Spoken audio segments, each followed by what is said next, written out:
Assalamualaikum warahmatullahi wabarakatuh. Teman-teman semua, izinkan saya berbagi pandangan.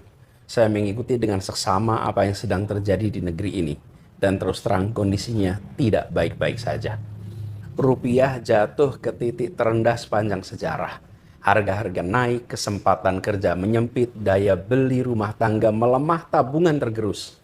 Dan ini berdampak pada hajat hidup orang banyak. Tantangan di depan juga masih panjang. Geopolitik yang memanas, konflik membayang di Timur Tengah, dan para ilmuwan mengingatkan El Nino terkuat dalam sejarah pengamatan itu sudah ada di depan mata. Satu ujian saja berat, saat ini beberapa datang bersamaan, maka beratnya berlipat. Dalam situasi seperti ini, yang paling dibutuhkan pasar dan publik adalah satu hal, kepastian. Bukan ketenangan semu, bukan masalah yang ditaburi gula-gula, tapi kepastian yang lahir dari transparansi dan kejujuran. Dari arah yang jelas, dari pemerintah yang tahu akan kemana negeri ini dibawa. Sayangnya itu yang justru tidak kita dapatkan.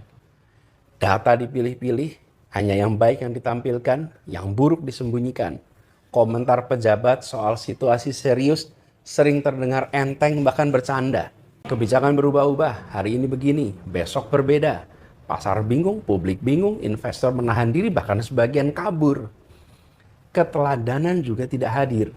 Di saat rakyat diminta berhemat mengencangkan ikat pinggang, pemerintah justru sibuk dengan hal-hal yang bukan prioritas. Pemborosan di atas, pengetatan di bawah. Ini tampak sebagai ketidakpekaan. Peringatan sudah datang dari mana-mana. Dari ekonom dalam negeri, dari lembaga keuangan internasional, dari media-media nasional dan internasional yang mengamati Indonesia. Tidak mungkin mereka semua keliru bersama-sama di saat yang sama. Ini yang dipertaruhkan adalah hajat hidup ratusan juta orang. Maka situasi ini harus diperlakukan dengan keseriusan yang sepadan. Oleh karena itu saya mengajak kepada pemerintah, berhentilah memberi obat tidur kepada publik. Buka data apa adanya. Sampaikan masalah dengan jujur. Berikan arah kebijakan yang jelas dan konsisten. Pimpin secara solid, ajak, dan dari atas sampai bawah. Itu yang menenangkan pasar dan itu yang akan menenangkan rakyat. Lalu kepada teman-teman semua, bersiaplah. Suka tidak suka, masa-masa berat masih ada di depan kita.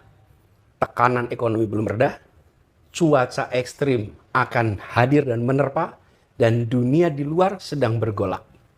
Tentu kita tetap harus optimis bahwa kita akan bisa melewati itu semua. Asal kita berjalan dengan mata terbuka, bukan dengan ilusi yang dibuat-buat.